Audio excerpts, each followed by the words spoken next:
하나님 말씀 같이 옵니다. 이 시간 같이 나눌 하나님 말씀은 이사야 6장 9절로 13절까지 말씀입니다.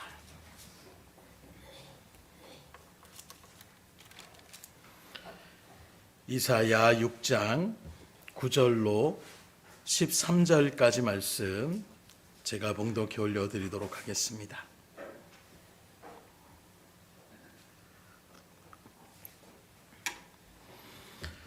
여호와께서 이르시되 가서 이 백성에게 이르기를 너희가 듣기는 들어도 깨닫지 못할 것이요 보기는 보아도 알지 못하리라 하여 이 백성의 마음을 둔하게 하며 그들의 귀가 막히고 그들의 눈이 감기게 하라. 염려하건대 그들이 눈으로 보고 귀로 듣고 마음으로 깨닫고 다시 돌아와 고침을 받을까 하노라 하시기로 내가 이르되 주여 어느 때까지니까 하였더니 주께서 대답하시되 성읍들은 황폐하여 주민이 없으며 가옥들에는 사람이 없고 이 토지는 황폐하게 되며 여호와께서 사람들을 멀리 옮기셔서 이 땅 가운데에 황폐한 곳이 많을 때까지니라. 그 중에 10분의 1이 아직 남아 있을지라도 이것도 황폐하게 될 것이나 밤나무와 상수리 나무가 배임을 당하여도 그 그루터기는 남아있는 것 같이 거룩한 씨가 이 땅에 그루터기니라 하시더라. 아멘. 깜짝 놀랐어요. 3년을 갔다가 계속해서 성가대 없이 이렇게 하다 보니까 저도 모르게 그냥 갔는데 갑자기 저기서 김 지사님이 막 이쪽에서 사모님이 막 이렇게 해가지고 뭔 일인가 해가지고 되게 불이 난 줄 알았어요. 저는 깜짝 놀라서. 다시 말씀을 전하겠습니다. 우리가 축구 경기를 할 때에 경기를 우리가 재밌게 보는데 경기를 하다 보면 거칠게 플레이를 하는 그런 반칙이 나타나게 돼요. 반칙을 하게 되면 처음에는 경고를 합니다. 그래서 노란색의 옐로우 카드를 꺼내서 이제 한 번만 더 똑같은 이런 반칙을 크게 하면 이제 퇴장시킵니다라는 경고를 먼저 날리고 그래도 또 그 경기에서 또 반칙을 갖다가 하게 되면 그 다음엔 레드 카드를 해서 이제 아예 퇴장을 시켜버려요.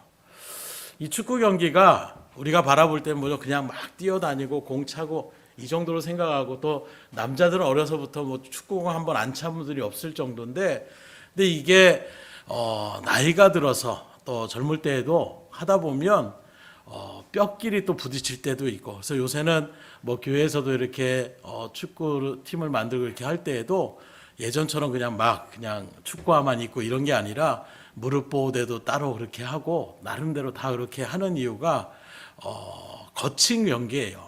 그래서 뼈가 부러지기가 참 쉬워요. 그래서 우리 원로 목사님도 예전에 한창 때 젊었을 때에 축구 막 하시고 그랬는데 정작 교회에서 축구 경기라는 걸 굉장히 못하게 하셨어요.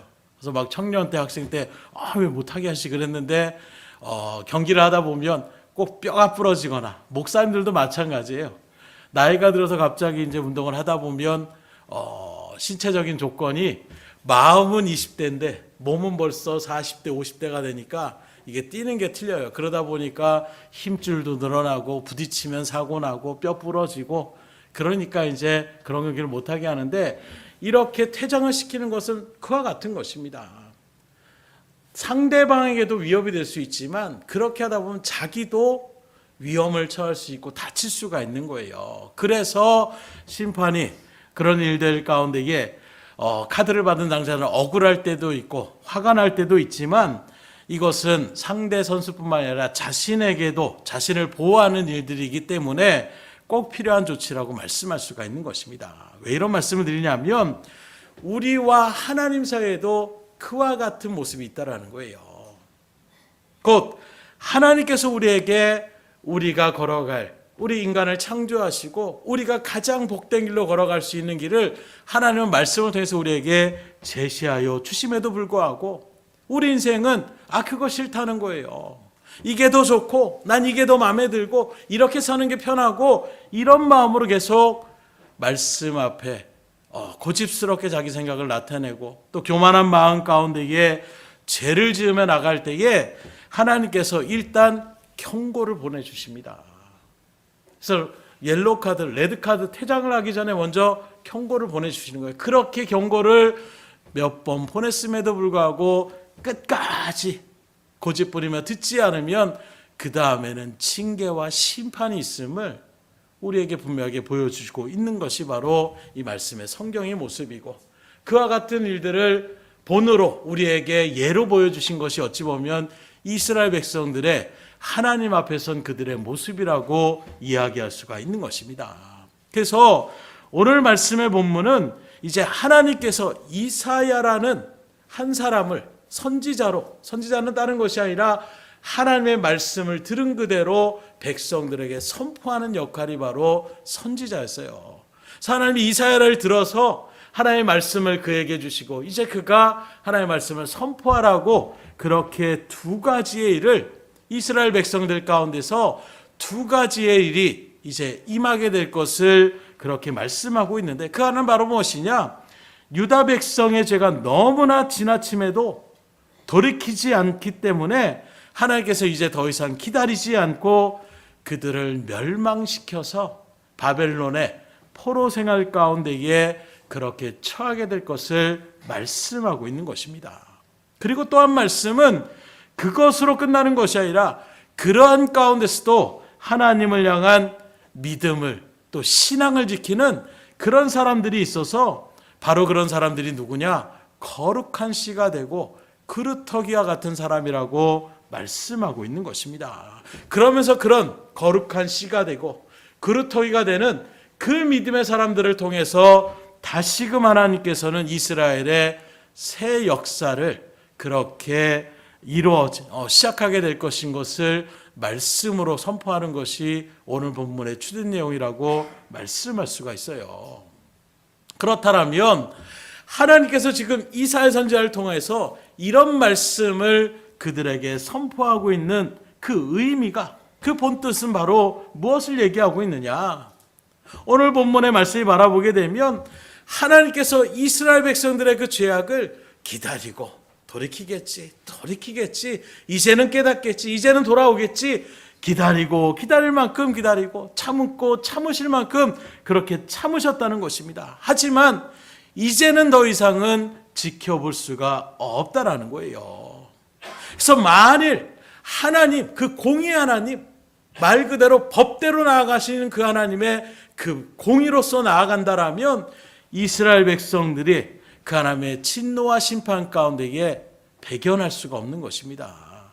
그래서 그들에게 비록 육신적인 어떤 고통과 괴로움을 주는 한이 있더라도 또 멸망 가운데서 포로 생활로 그렇게 잡혀가는 그 일들 가운데서도 하나님께서 그런 일들을 통해서 다시금 깨닫게 하기 위한 하나님의 심판 이전의 징계라고 얘기할 수가 있는 것입니다. 그래서 말로써 계속 선지자를 통해서 증거함에도 불구하고 돌이키지 않으니까 이제는 완전하게 피부로 와닿을 수 있는 충격요법을 지금 쓰시겠다라는 거예요. 그게 바로 이스라엘 백성들이 이제 바벨론이라는 나라에 의해서 완전하게 멸망을 당하고 많은 사람들이 그 바벨론으로 포로로 끌려가게 된다는 것을 말씀하고 있는 것입니다. 그리고 이 하나님의 이사야 선지자를 통한 이 예언의 말씀은 그대로 성취되었음을 우린 또한 이스라엘 역사를 통해서 바라볼 수가 있는 것입니다.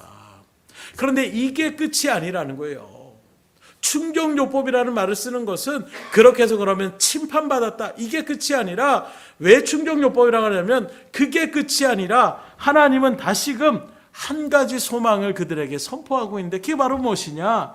그러한 상황 가운데서도 하나님의 말씀을 끝까지 돌이키지 않는 그 순간에서도 정말로 하나님께 대한 믿음의 정절을 지키며 굳건한 그 믿음의 정절을 지키는 그루터기와 같은 거룩한 씨가 되는 그런 믿음의 사람들이 있다라는 것을 말씀하고 있는 것입니다. 그래서 13절 하반절을 바라보게 되면 그 중에 10분의 1이 아직 남아있을지라도 이것도 황폐하게 될 것이나 밤나무와 상수리나무가 배임을 당하여도 그 그루터기는 남아있는 것 같이 거룩한 씨가 이 땅의 그루터기라 하시더라.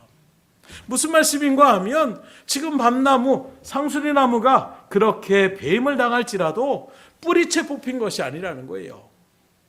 자랐는데 그 자른 구루터기와 같은 그런 존재들이 남아서 다시금 이스라엘의 새 역사를 그렇게 이뤄갈 것이라는 소망의 말씀을 주님께서 허락하여 주시는 것입니다.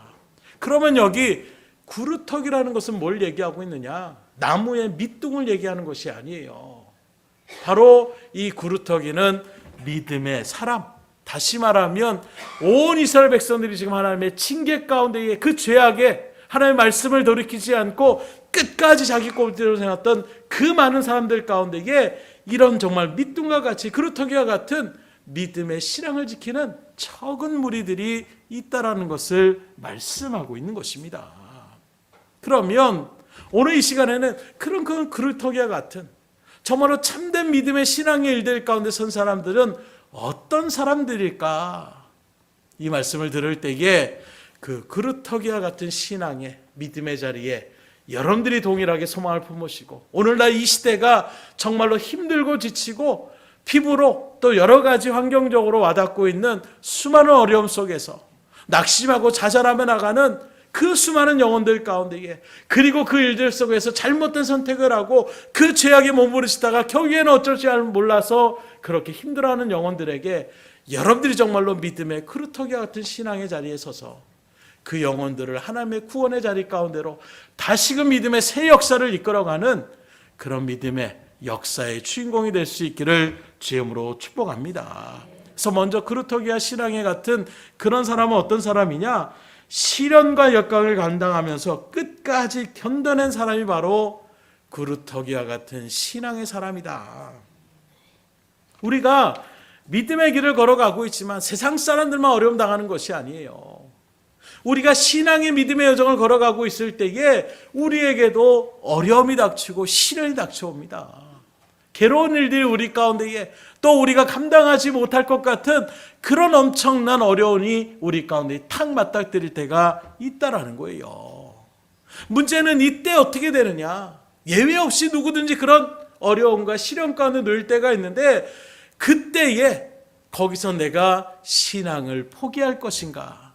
아니면 고난이 있음에도 불구하고 주님을 더욱 바라보고 의지하며 믿음의 자리를 지켜나갈 것인가? 이 선택을 우리가 해야 되는데 의외로 많은 사람들이 많은 믿음의 사람들이 믿음의 길을 걸어가는 줄 알았지만 이런 어려움과 시련이 닥치게 되니까 정말로 즐거움이 또 형통의 일이 뭔가 하는 일들이 잘 될 때에는 하나님 찬양합니다. 감사합니다. 이렇게 했던 그런 모습들이 당장 내 가운데 괴로움이 오고 어려움이고 시련이 닥치니까 많은 사람들이 그 자리를 그 신앙을 포기하는 그런 자리 가운데 서더라는 거예요. 코로나 일들 속에서도 계속 말씀하는 것처럼 그렇게 버티지 못하고 세상으로 나아가게 되는 하나님 지켜주지도 않고 교회는 이렇게 박해를 당하고 사람들에게 저렇게 비방을 당하는 일들 가운데에 사람들의 시선이 곱지 않으니까 그래도 나는 세상을 살아가야지 하는 마음으로 직장의 어떤 요구 또는 내가 살아가는 사업터의 어떤 일들 속에서 예배를 나가게 되면 교회를 다니게 되면 이런 일들 가운데서 신앙을 내려놓는 이런 모습들이 실적으로 우리 가운데에 펼쳐지더라는 거예요. 그래도 그 가운데 다시금 깨닫고 돌이키는 발걸음도 있지만 아시는 것처럼 많은 사람들이 그 계기를 통해서 이제 완전하게 믿음의 생활을 저버리며 나가는 이런 안타까움의 모습을 우리에게 그대로 우리가 이 코로나를 지나오면서 그것을 목도할 수가 있게 되더라는 것입니다. 그러나 말씀드린 것처럼 그 가운데서도 어려움을 당하면 당할수록 더 하나님을 간절하게 찾고 더 하나님을 의지하며 하나님 앞에 나아가는 믿음의 사람들이 있는데 바로 그런 사람들이 구루터기와 같은 거룩한 씨앗의 신앙의 소유자라고 이야기할 수가 있다는 거예요. 그래서 이스라엘 역사를 바라보게 되면 하나님의 말씀대로 이제 이스라엘 백성들이 70년 동안 바벨론에 이제 포로로 끌려가게 되는 거예요. 예루살렘 성은 그 유다는 바벨론에서 1차, 2차, 3차, 그래서 1차 한번 굴복을 합니다. 그리고 그 가운데에 많은 귀족들이 그렇게 끌려가게 돼요. 이때에 뭐 다니엘이나 이런 사람들이 끌려갔다고 얘기하고 있는 것입니다. 그리고 그 일들 속에서 아유 그래도 우리가 하나님의 백성의 선민인데 저 이방 민족에게 우리가 굴복할 수가 있느냐? 애굽에게 손을 벌리고 주변에 어떤 사람들에게 도움을 청해서 다시 한번 내가 반란을 깨고자 이러다가 또 발각이 돼서 2차 또 침공을 당해서 처절하게 또 그 일들 가운데에 많은 사람들이 또 포로로 끌려가게 됩니다. 이때 뭐 우리가 아는 에스더나 모르드게와 같은 사람들이 그때 평민으로서 그렇게 끌려갔다라고 얘기하고 있어요.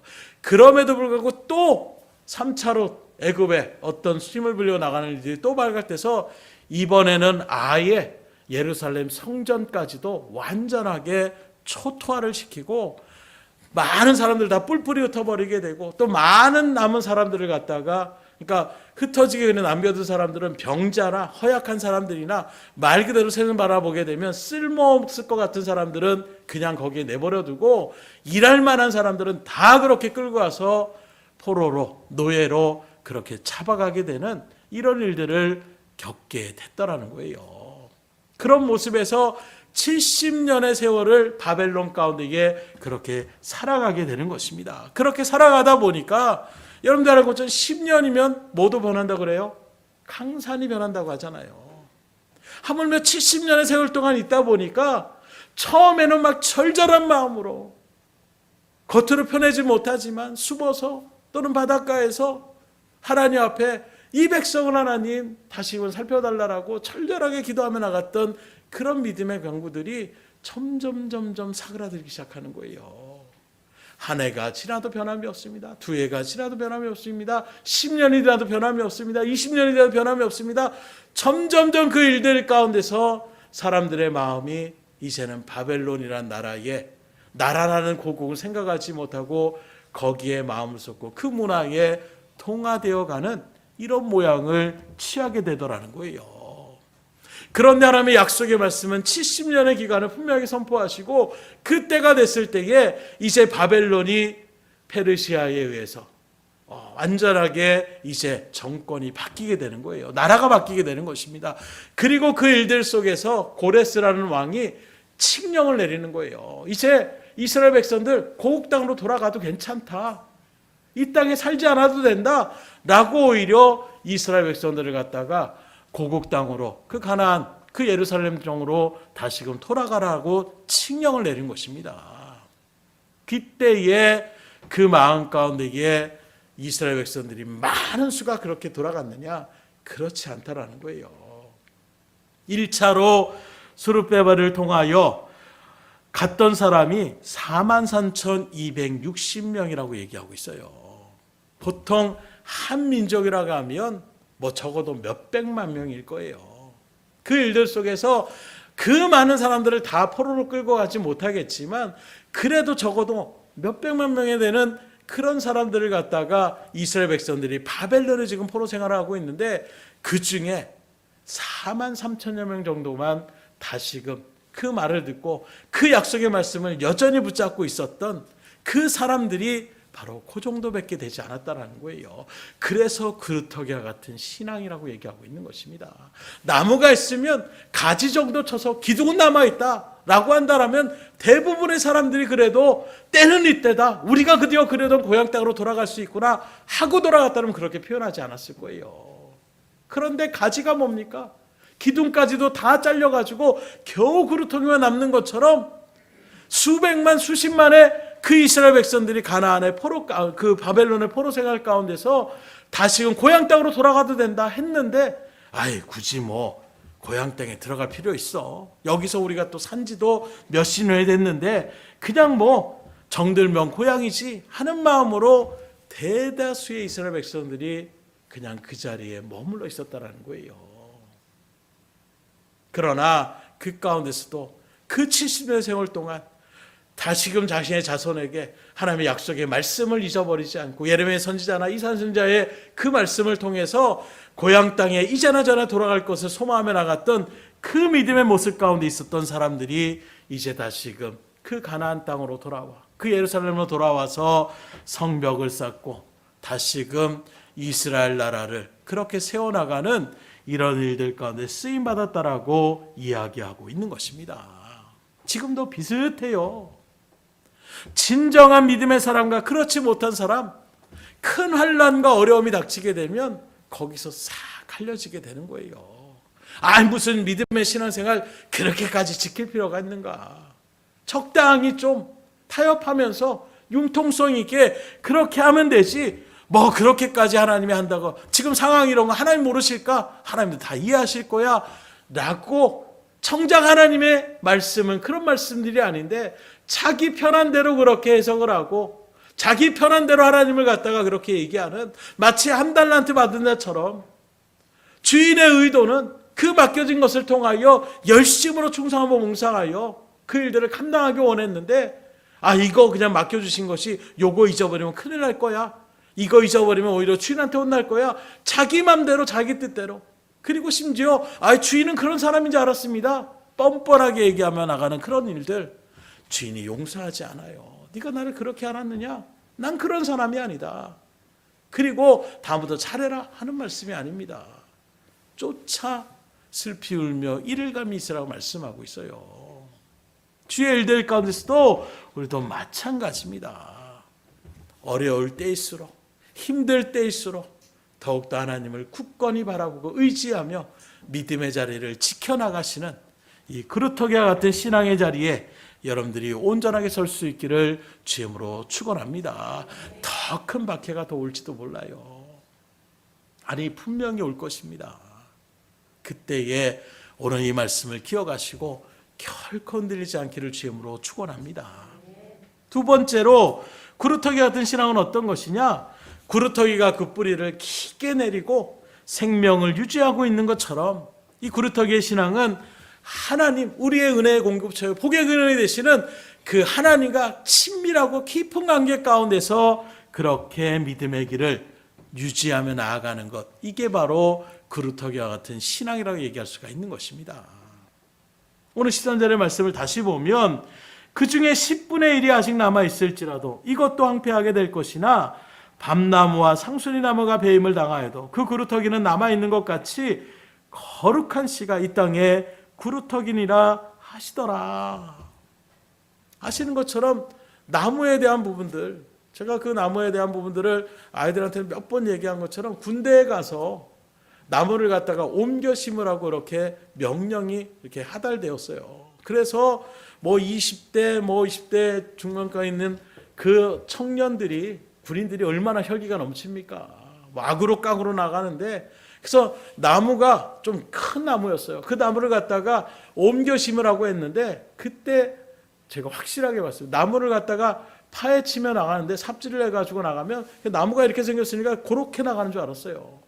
근데 뿌리가 쫙 뻗쳐 있어서 그 뿌리를 갖다가 그냥 막 잘라내면 안 되는 것입니다. 또 전문가가 또 오셔가지고, 영롱하시는 분이 와가지고 여기까지는 잘라도 된다 해가지고 잘랐는데도, 그렇게 하고 나니까 나무도 클 뿐더러 그 밑에 뿌리를 갖다가 하는 게 정말로 커다란 바위 모양 정도의 그런 뭉태. 그래서 가끔씩 차를 갖다가 나무를 옮겨 심을 때 그 나무들 바라보세요. 뒤에 보면 흙이 이렇게 뭉텅으로 남은 것처럼 그렇게 옮겨야 그 나무가 다른 곳에 그렇게 다시금 그렇게 심겨져도 온전하게 나갈 수가 있는 것입니다. 그래서 그 정도가 되니까 20-30명 부대원들이 다 모여가지고 그걸 갖다가 이렇게 줄을 달아가지고 옮기려고 애를 쓰는데 안 되더라고요. 그 무게가 상상을 초월하더라고요. 마찬가지로 그루터기만 남았다고 할지언정 여전히 그 그루터기가 있다라는 것은, 살아있다라는 것은 뿌리가 뻗어있다라는 것을 얘기하고 있는 거예요. 그래서 그루터기가 그런 기둥이나 잎사귀가 없을지라도, 그루터기만 남아있을지라도 그 밑에 뿌리는 갖다가 정말로 파이 정도의 그 정도의 모습으로 그렇게 생명력을 유지하며 나가는 그런 모양을 우리가 바라볼 수가 있는 것입니다. 이런 일들 가운데에 만약에 그루터기에 잎사귀가 좀 달려있거나 이렇게 가지가 있다라면 계절의 어떤 기온의 영향을 받아서 봄에는 새싹을 틔우고 또 여름에는 뭐 잎사귀나 뭐 이런 일들을 갖다가 나타나다가 가을이 되면 또 색이 바래서 겨울이 찬 기온이 되면 그 잎사귀가 또 떨어지는 이런 모양을 취할 거예요. 그러나 구루터기는 추나 추동 그 사계절의 일들 가운데 이게 변함이 없이 땅끝에 뿌리를 내리고 그 자리 가운데 이게 정말로 고요하게 계속해서 생명력을 유지하며 나가고 있는 그런 모양을 취하고 있다라고 우리가 바라볼 수가 있는 거예요. 그럼 한번 여러분들에게 질문을 던져보겠습니다. 여러분들 생각할 때에는 보이는 것이 더 중요할까요? 아니면 보이지 않는 것이 더 중요해 보일까요? 언뜻 우리가 생각하기에는 보이는 것들이 더 중요한 것처럼 생각하고 있지만 의외로 우리가 보지 못하는 것들이 더 중요한 것을 바라볼 수가 있는 것입니다. 대표적인 예로 공기를 바라보세요. 공기 자체가 보이진 않아요. 그러나 이 공기가 지금 이 순간에 진공 상태로 없어진다고 생각해 보십시오. 몇 분을 버티지 못할 거예요. 마찬가지로 하나님 보이면 내가 믿겠다. 사실 바라보세요. 하나님은 영이시기에 보이는 분이 아니십니다. 그러나 그 하나님, 그 영이신 하나님이 우리 안에 함께 거하실 때에 우리는 얼마든지 능력을 행할 수 있고 놀라운 지혜 가운데에 믿음의 새 역사를 이뤄나갈 수 있음을 믿으시기를 주임으로 축원합니다. 그런데 안타까운 것은 많은 오늘날 이 시대를 살아가는 사람들이 그 하나님을 생각하지 않고 이성과 과학을 더 의지하며 나가더라는 거예요. 오히려 어떤 신학에 대한 부분들, 말씀에 대한 부분들 하면 아유 그거 옛날 얘기고 말도 안 되는 소리고 이렇게 얘기하며 마치 인간들이 문화를 이뤄나갔던 그 과학이 최고인 것처럼 그 이성이 최고의 어떤 학식과 지식을 나타내는 것처럼 그렇게 생각하는 가운데 서 있습니다. 그러다 보니까 어떻게 됩니까? 자연이 하나님과 멀어질 수밖에 없는 거예요. 하나님과 멀어질 수밖에 없으니까 하나님과 아무런 관계가 없으니까 어떻게 됩니까? 자연이 하나님의 놀라운 믿음의 역사의 능력이 나타나지 않게 되는 거예요. 아니 옛날에는 뭐 역사도 많이 했는데 왜 오늘날은 역사가 일어나지 않는가? 아니 하나님이 능력이 없어진 거 아닌가? 하나님이 원래 존재하지 않았던 것이 아닌가? 오히려 나 자신을 감찰해 보시기를 주임으로 축원합니다. 내가 정말로 하나님을 의지하며 나갔을 때 하나님의 놀라운 역사를 나타내고 나는 그래도 하나님밖에 없습니다. 나는 누가 뭐래도 하나님의 능력을 믿습니다. 그 하나님을 절절하게 찾고 부르짖을 때에 그때 하나님 역사하시는 거예요. 하나님은 그런 믿음의 소유자를 통하여 지금도 역사하십니다. 반대로 그 하나님을 생각하지 않고 내가 삶을 살아가는 게 또 분주한 삶의 일들 가운데서 하나님을 생각하지 않고 내 스스로의 이성과 내 어떤 삶의 가치관과 내 지금까지 경험으로 그렇게 살아가다 보면 하나님을 찾지 않게 되고 그리고 하나님과 멀어지게 됐을 때에 내가 필요할 때만 하나님 도와주세요. 역사하시지 않는 거예요. 그렇기 때문에 여러분들이 정말로 어려운 때일수록 앞서 말한 것처럼 더욱더 하나님을 붙잡고 나가실 수 있기를 주님으로 축원합니다. 그때 하나님은 그 믿음을 소중히 여기시고 그 믿음의 사람을 통하여 그 그루터기 같은 신앙의 그 신앙 속에서 놀라운 역사를 지금도 이뤄내시는 거예요. 그래서 오늘날 우리 한국의 기독교는 굉장히 그래도 박해를 당한다 하면서도 그래도 뭐 정권에 대한 어떤 나름대로 지금도 종교의 어떤 우리들의 인원수를 통해서 그 어떤 투표 그걸 통해서 지금도 여러 가지 큰 소리를 내고 있어요. 별로 좋은 현상이라고 저는 생각하지 않습니다. 왜냐하면 지금까지 기독교 역사를 바라보게 되면 정치와 그런 식으로 연결하게 되는 권력과 그렇게 부합하게 되는 순간 종교는 타락하게 돼 있어요.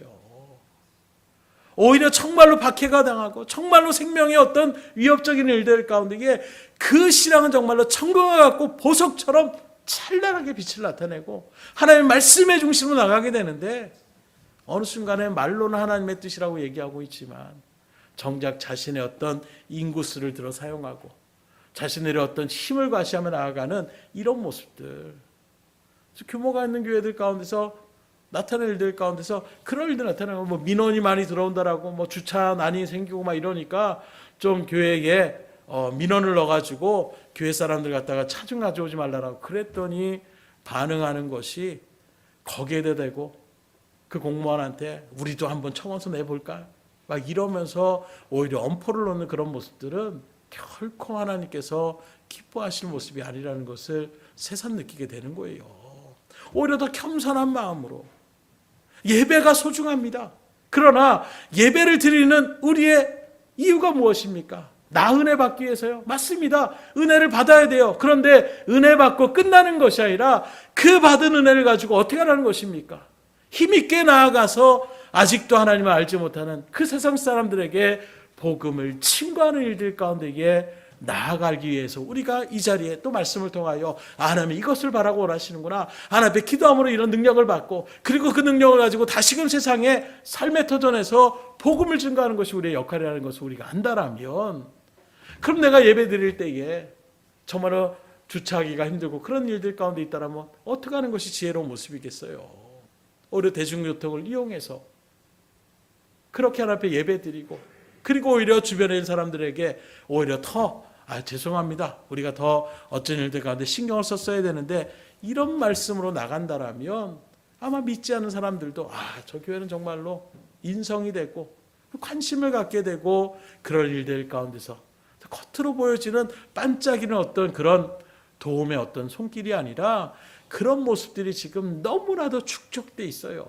불신자들의 눈에 교회들이라는 그 공간, 또 믿음의 성도들의 발걸음들이 자신들에게 어떤 선을 나타내는 모습이 아니라 철저하게 이주적인 그런 모습.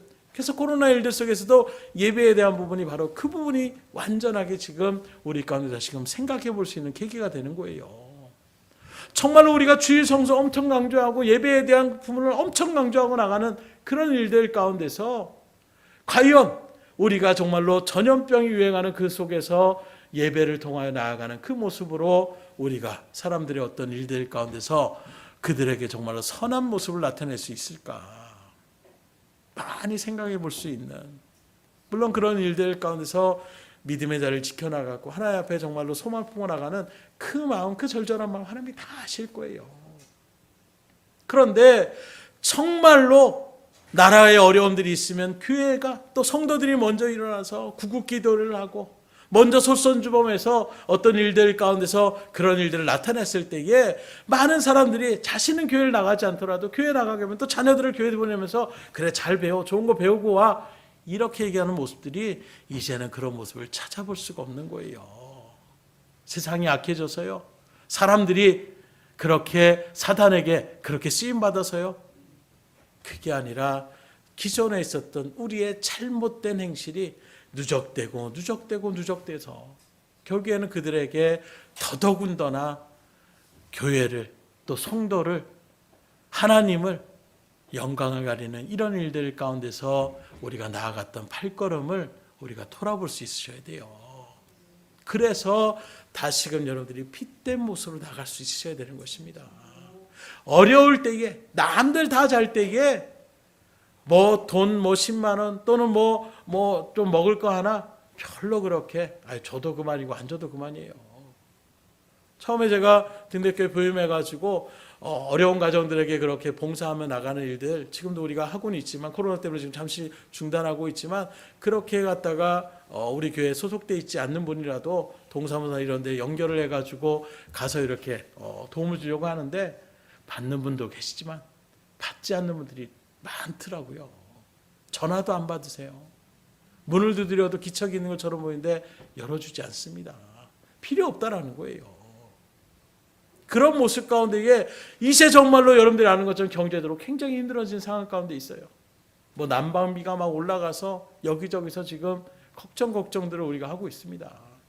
그런 일들 속에서 우리의 그 작은 어떤 구제의 손길들이 오히려 하나님의 일들 가운데 더 큰 믿음의 역사, 또 구원의 역사를 이뤄나갈 수 있는 그런 놀라운 은혜를 우리에게 하나님께서 허락하여 주심을 생각하셔서 어렵다라고 우리도 움츠러드는 것이 아니라 어려운 때일수록 우리가 더 진심을 다하여 선행을 행하며 구제 사역을 감당해 나갈 수 있기를 주님으로 축원합니다. 그때 하나님 역사하여 주시는 거예요. 그래서 이런 일들 가운데서 우리가 생각할 때는 우리 인간이 굉장히 지혜가 뛰어나고 만물의 영장이며 모든 일들 가운데 대단한 것처럼 보이고 과학이 정말로 뭘 하지 못할 것이 있을까 한 정도 나가고 있지만 이런 모든 우리의 인간에게 분명한 한계가 있음을 누구도 부정할 수가 없는 거예요. 아무리 지식이 많이 가진 사람이라고 할지라도 여전히 그가 모르는 것들이 훨씬 많고 아무리 능력이 있는 사람이라고 할지라도 모든 걸 다 할 수 있는 것보다 하지 못하는 부분들이 더 많이 있음을 우리 인정할 수밖에 없는 것입니다. 더 나아가서 아무리 우리가 열정과 목표를 꿈은 이루어진다 얘기하고 있지만 모든 것이 다 그렇게 이루어진다면 이 세상에 실패한 사람이 어디 있겠어요? 아무리 열정을 다하고 목표를 가지고 나갈지라도 그 사람이 목표를 이루는 것이 꼭 이루는 사람도 있겠지만 이루지 못하는 사람들도 있는 것이 우리가 당면한 인간의 한계성이라고 얘기할 수가 있어요. 이런 모습을 성경의 인물들 가운데 가장 잘 보여주는 인물이 있는데 바로 우리가 잘 아는 모세라는 인물입니다. 모세는 원래 히브리 사람이었어요. 그리고 애굽의 노예 생활 가운데에 이제 잠식되어 가는 그 속에서 히브리 노예들이 점점점 많아지는 이 모습을 위협을 느낀 애굽의 그 바로 왕이 아이가 태어나면 남자는 다 죽여라. 하수에 다 던져서 그렇게 죽여버리고 여자들은 그냥 남겨놔라. 이런 법령이 떨어지게 되는 것입니다. 그런 가운데서 3개월을 갖다가 숨겨서 키웠던 아이였어요. 그리고 더 이상은 울음소리도 커지고 더 이상 숨길 수 없는 지경 가운데 있어서 그러다가는 발각되면 가족이고 친척이고 다 죽을 수 있는 그런 위기 가운데서 어쩔 수 없이 나일강하고에 그렇게 갈대상자를 만들어서 그 아이를 떠나려 보내는 것입니다. 그렇게 떠나는 일들 가운데 하나님이 역사하시고 준비된 일들 속에서 바로의 공주가 마침 그 나일강가에 목욕을 하러 나왔다가 모세를 발견하게 되고 모세라는 이름 자체가 물에서 건져냈다는 의미를 나타내고 있는 거예요. 그래서 그 아이를 갖다가 공주가 자기 아들로 키우게 되는 것입니다. 그러면서 그 모습을 바라보고 있던 미리암이라는 그 누나가 자기 유모를 갖다가 필요하시면 제가 아는 유모가 있다라고 그래서 요게벳이는 원래 모세의 어머니였던 그 요게벳을 갖다가 궁전에서 유모로 모세를 그렇게 양육할 수 있도록 그렇게 나가는 것입니다. 그래서 아이가 어느 정도 젖을 떼기 전까지 계속해서 어머니이자 유모인 이 요게벳에게 계속해서 모세는 교육을 받는 거예요. 너는 애굽 사람이 아니라 히브리 사람이다. 동족을 절대로 너희가 잊어버리면 안 된다. 계속해서 그 아이에게 그것을 가르쳤던 것입니다. 그 효과가 이제 모세가 왕자로서 히브리 사람이었지만 애굽의 왕자로서 많은 학문과 많은 지식과 또 많은 어떤 검술이나 이런 것들 병법을 배우고 나갔던 모습에서 그러나 자기의 여전의 마음속에는 나는 히브리 사람이라는 것을 잊지 않는 것입니다. 그런 모습에서 우리 히브리 사람들이 어떻게 할까 하는 마음으로 나가서 바라보는데 말 그대로 짐승 취급을 당하며 나가는 그리고 애굽 사람에 의해서 채찍질을 당하고 고통을 당하는 그 모습을 바라보면서 분연하게 일어나는 거예요. 내 민족을 내가 구원해 보겠다 하고 그 애굽 사람을 쳐서 죽입니다. 그래서 그 사람한테 고마움을 느끼게 될 줄 알았어요. 그리고 며칠이 지나서 또 그 현장에 딱 나가서 이제는 같은 히브리 사람끼리 유대인들끼리 그렇게 다툼이 벌어지는 것입니다. 그래서 모세가 또 중재를 하는 거예요. 아니 왜 같은 종족끼리 그렇게 어려운 가운데 도와줘야지 서로 다툽니까 했더니 그 사람들이 뭐라고 하느냐, 왜 애국 사람 쳐 죽인 것처럼 나도 쳐 죽이려고 이렇게 반응을 하더라는 거예요. 자신의 마음, 자신의 열정은 내 민족을 내 힘과 내 학식과 이 정도의 어떤 일들 가운데서 그 민족을 내가 언젠가 구원해야지, 내 힘으로 한번 해봐야지 하는 마음으로 나갔지만 여지없이 실패합니다.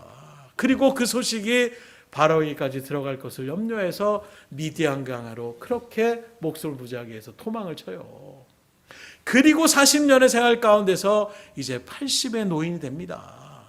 이제는 지팡이를 의지하며 나가는 목자에 불과했던 그 모세, 그때 하나님이 찾아오시는 거예요. 그래서 내가 너를 사용하기 원한다. 너를 민족의 지도자로 그렇게 애굽에서 그 이스라엘 내 동족, 네가 그렇게 원하고 바랬던 그 민족을 구원하는 일들 가운데 네가 쓰임받기 원한다. 그랬더니 이제 모세가 어떻게 합니까? 저 못합니다.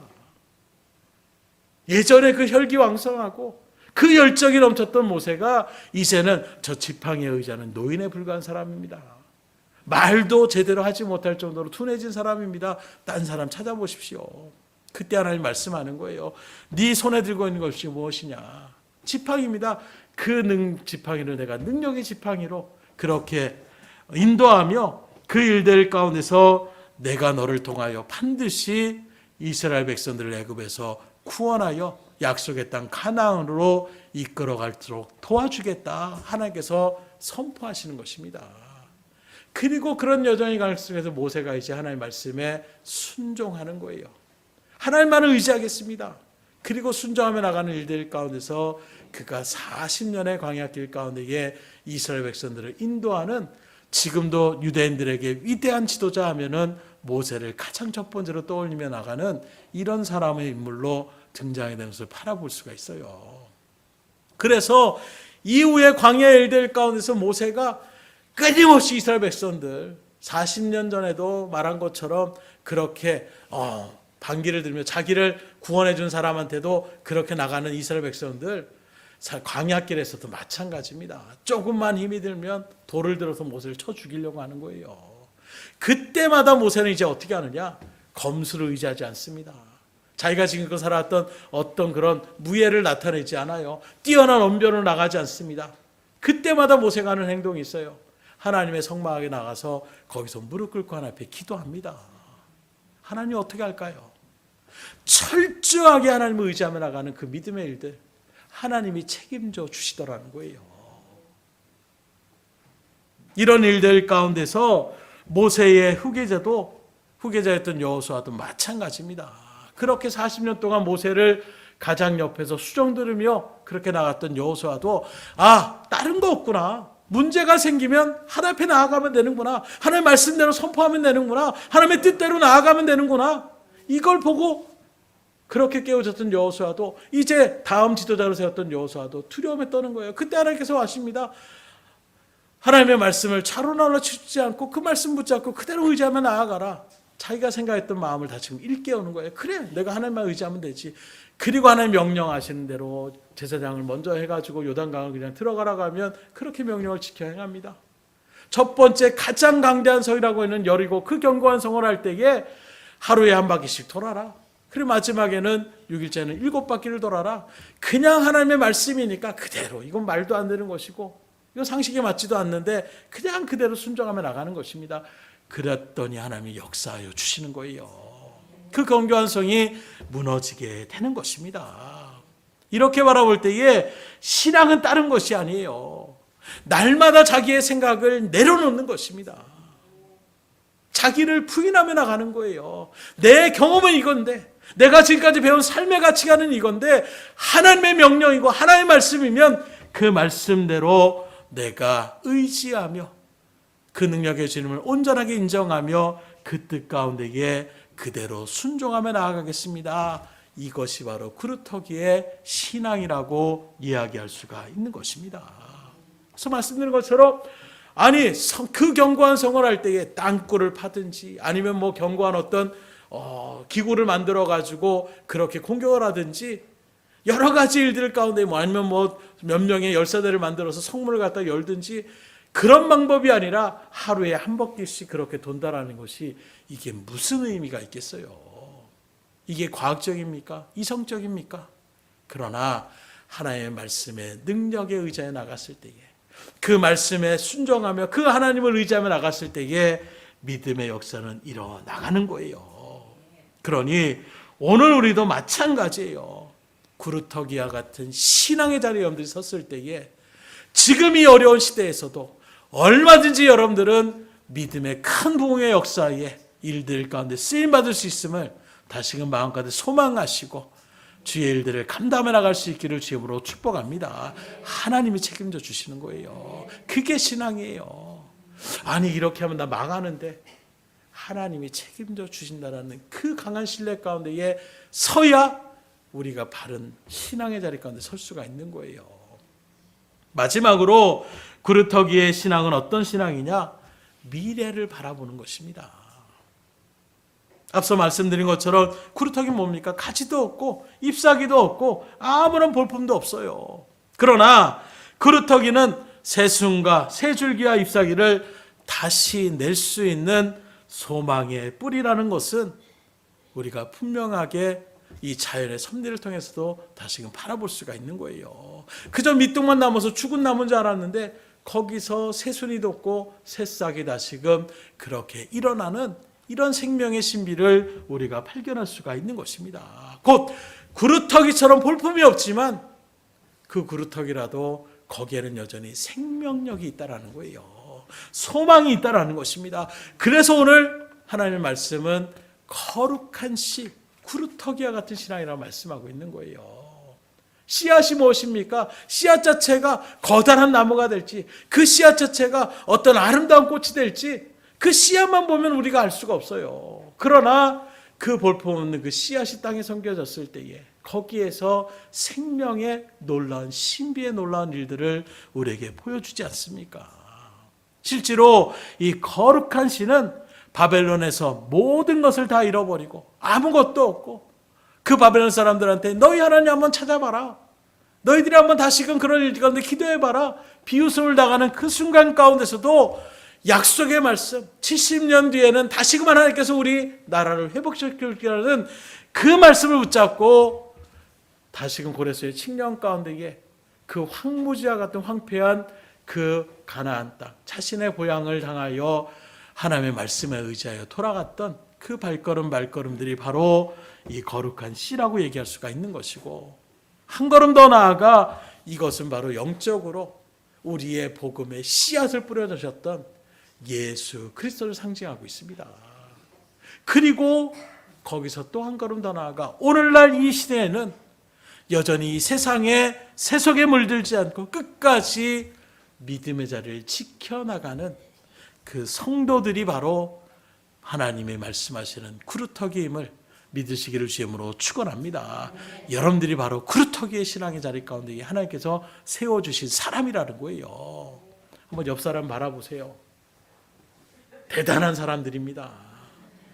이 어려운 시대에, 이 죄악 많은 시대에 구원의 생명의 씨앗들을 그렇게 펼쳐나갈 수 있는 사람으로 하나님이 부르신 사람이 바로 여러분 옆에 있는 사람, 그리고 나 자신임을 다시금 마음 가운데 분명히 새기셔서 놀라운 구원의 복음을 그렇게 선포하며 나갈 수 있기를 주님으로 축복합니다.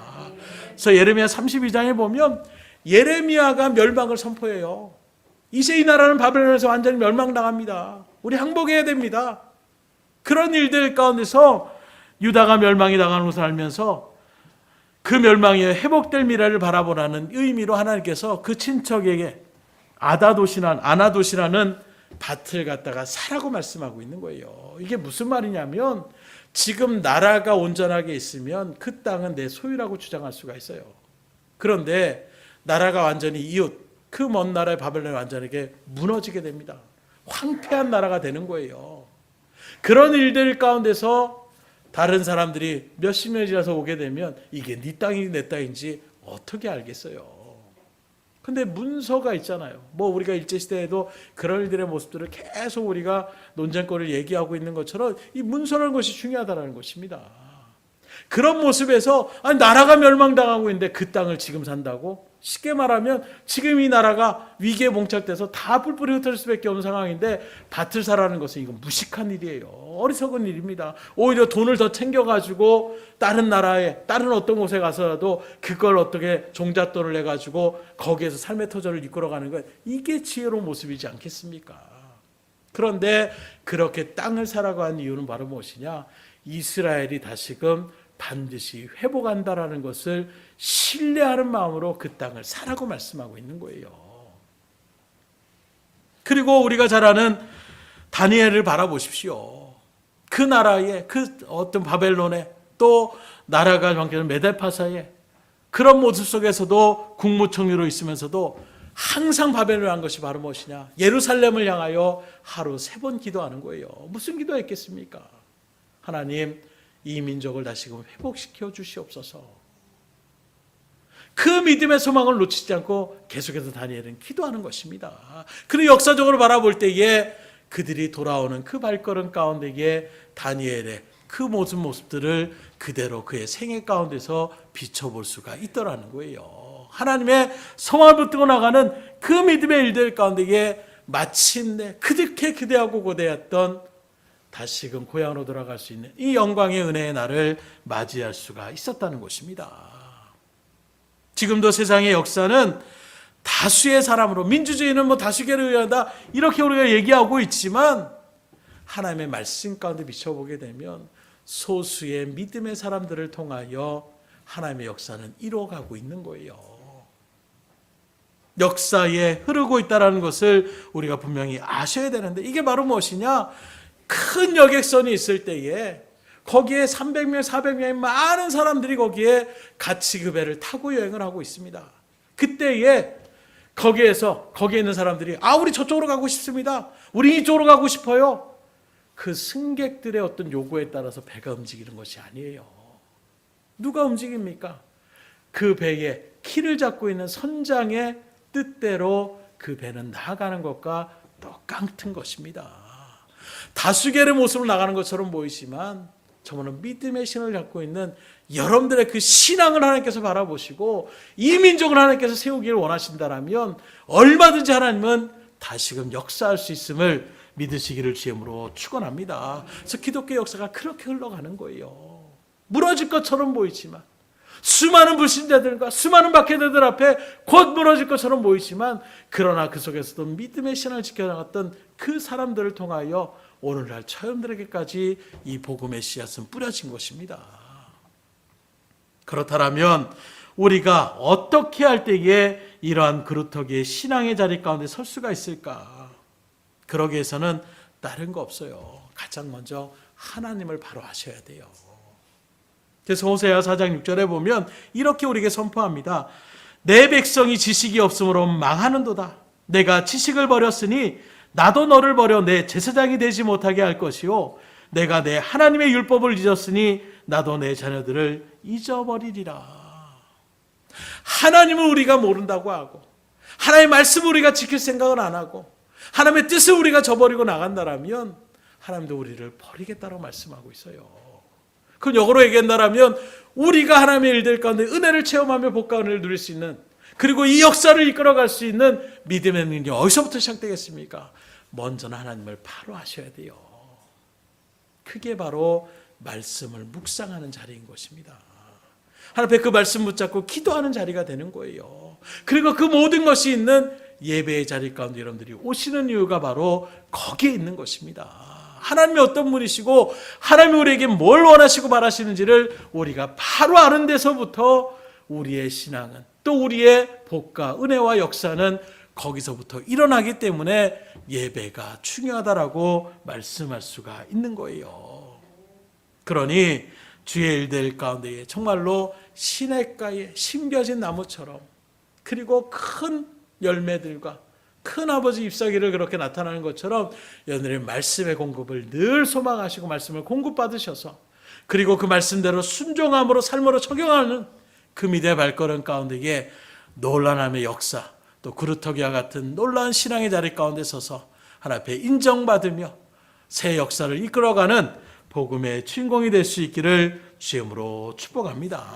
그래서 하나님 앞에 간절한 말로 기도할 수 있으셔야 돼요. 하나님, 비록 밤나무가 잘려지고 상수리나무가 뱀을 당하여도 그 그루터기가 남아있다면 다시금 그 일들 가운데서 새싹이 돋고 새순이 자라며 새 소망의 자리 가운데에 비전이 있고 꿈이 있는 것처럼 하나님, 우리가 바로 그런 그루터기의 신앙의 자리 가운데에 서게 하여 주시옵소서. 그 간절한 기도 가운데에 또 삶으로 그 말씀을 실천하며 소망하는 그 발걸음으로 올 한 해 정말로 여러분들이 하나님의 은혜 가운데 그루터기와 같은 신앙인이 되어져서 하나님의 놀라운 역사의 새 주인공이 될 수 있기를 주임으로 축복합니다. 기도하겠습니다. 할렐루야. 하나님 아버지, 오늘도 주님의 귀한 백성들 그 발걸음을 하나님의 말씀의 자리로 다시금 인도하여 주셔서 오늘도 생명의 말씀, 진리의 말씀, 은혜의 말씀을 통하여 우리에게 다시금 하나님을 바로 알게 하여 주셔서 하나님의 뜻을 깨달아 주의 일들 가운데 서게 하여 주시니 감사를 드립니다. 이것이 감사한 것은 그렇게 하나님을 바로 알고 하나님의 뜻대로 나가는 그 삶이 바로 복이 넘치는 자리요, 은혜가 넘치는 자리요, 역사의 자리가 됨을 우리가 또한 믿음으로 바라볼 수 있기에 하나님 앞에 다시금 감사와 찬양과 영광을 돌리오니 하나님 온전히 우리의 입술의 고백을 주님께서 흡양하시고 기쁨으로 화답하여 주시옵소서. 특별히 하나님, 나라와 너무나도 힘든 가운데 있다라고, 온 세계가 정말로 힘든 지경에 놓여 있다라는 연인 암울한 소식 속에서 이럴 때일수록, 이 어려운 시련과 어려움 속일수록 오늘 그루터기와 같은 신앙의 자리, 인내하며 더욱더 하나님을 바라보고 더욱더 하나님을 의지하는 믿음의 자리 가운데 우리의 마음의 중심이 온전하게 새겨져서 흔들림 없이 하나님을 신뢰하는 그 믿음의 자리에 놀라운 믿음의 역사를 이뤄나갈 수 있기를 소망합니다. 특별히 등대교회에 귀한 아버지 기도의 제목들을 주셨습니다. 힘들고 지쳐가는 믿음의 지체를 놓고 역사하실 주님, 치유의 놀라운 능력을 바르실 그 하나님밖에 없음을 우리가 바라보며 기도하는 가운데 있사오니 속히 역사하여 주셔서 이 기회를 통하여 믿음의 연약한 자들은 더욱더 굳건한 믿음의 자리 가운데 서게 하여 주시고, 하나님은 알지 못했던 불신자들에게도 이 놀라운 일들을 통하여 구원의 자리 가운데로 같이 동참해 나갈 수 있는 은혜의 발걸음이 될 수 있도록 주님 역사하여 주시옵소서. 반드시 나는 너희들을 선한 대로 인도한다고 말씀하여 그 약속의 말씀 붙잡고 나아가오니 하나님, 그러한 일들이 우리 가운데에 펼쳐질 수 있기를 소망하오니 하나님 인도하여 주시옵소서. 그리함으로 이 어려운 시대에, 특별히 죄악이 넘치는 이 시대 가운데에 우리가 더욱더 힘을 다하여 하나님의 뜻 가운데에 그루터기와 같이 흔들림 없이 하나님과 친밀한 관계를 유지하며 하늘의 소망을 바라보며 믿음으로 주의 일들을 감당함을 통하여 하나님의 영광을 드러내고 복음의 놀라운 열매들을, 결실들을 맺히며 나가기에 부족함이 없는 우리의 발걸음 될 수 있도록 하나님 역사하여 주시옵소서. 모든 것을 주님 앞에 의탁드리오며 예수의 손 받들어 기도드렸사옵나이다. 아멘.